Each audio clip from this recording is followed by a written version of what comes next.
Hello, Rama Pupod. Hope all are in good health, feeling great, happy, and having a wonderful life. Now let's continue with devotee Janaki Mada. Once, a staunch Christian from the West stood before Bhagavan and in all earnestness entreated, I want a living Guru. Can you show me a living Guru? Bhagavan posed a counter question. Is Jesus Christ dead? Is the Buddha dead? He did not elaborate further because true masters merely hint at the answer. A true master does not get involved in complex answers because it is the questioner who has to be more involved in the process since he himself is the answer.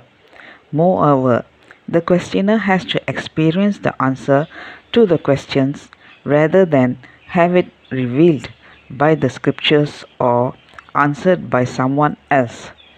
In other words, if Ramana Maharishi is the truth, then the questioner too has to become the truth. Simply put, at first, Jesus Christ or the Buddha is merely a thought, a remembrance. Now the inner quest must start.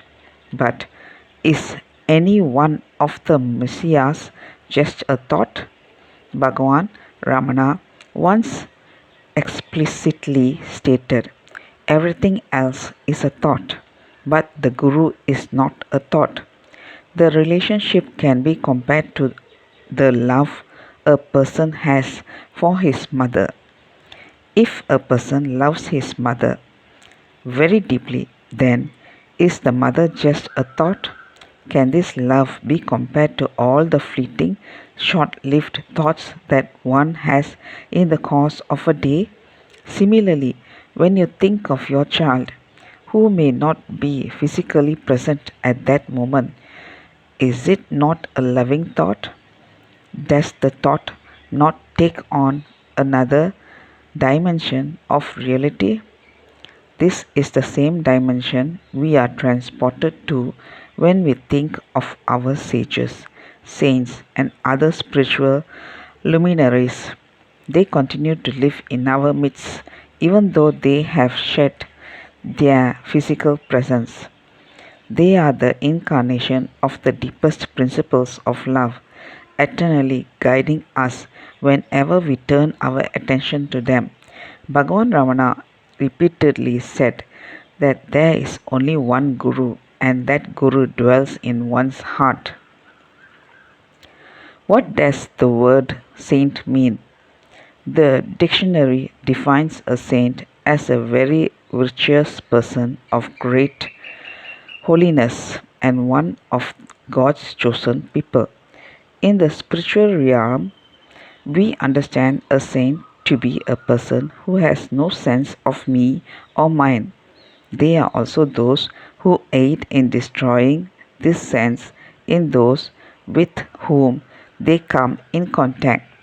How do they do this? They do it with just a single look or darshan, which is also termed as God seeing God. During my earlier days in Ramana Ashramam, I interviewed nearly 400 devotees who had had the darshan of Bhagavan. My first question to these devotees invariably was, how did you come to know of Ramana Maharishi? This was followed by, what happened to you when you first met the Maharishi? The answers to the first question naturally varied from individual to individual. However, the answer to the second question was always the same, irrespective of their gender, creed, religion, the country they belonged to, education, and social status. The response was always, when I stood in the presence of the Maharishi for the first time, he looked at me and there was a peace which I had never experienced before. Some devotees may have used words like repose, bliss, joy, quietude, or happiness instead of peace, but they all meant the same thing. They also said, I had never experienced it before. Never experienced means that there was no me recalling such an experience. The me is the recorder of experiences. In such a God seeing God darshan, the me of the person is totally erased. This obliteration can happen on account of a touch, a word, or even a look from a saint, and it is immediate. Swami Sivananda of Rishikesh, a well-known Indian saint who received blessings from Bhagavan, extols Janaki Mata of Tanjore in his book Women Saints from India. Janaki Mata is one ever living in the remembrance of her Sadguru Bhagavan Sri Ramana Maharshi. Such was the glorious tribute that this great saint paid to this great Ramana devotee. Janaki Mata was already a majestic mystic by the time she came to Ramana Maharshi. She was a saint with many physic experiences. That's all, folks. Let's continue in the next chapter. Thank you. Bye bye. Raman Rama Pupotu.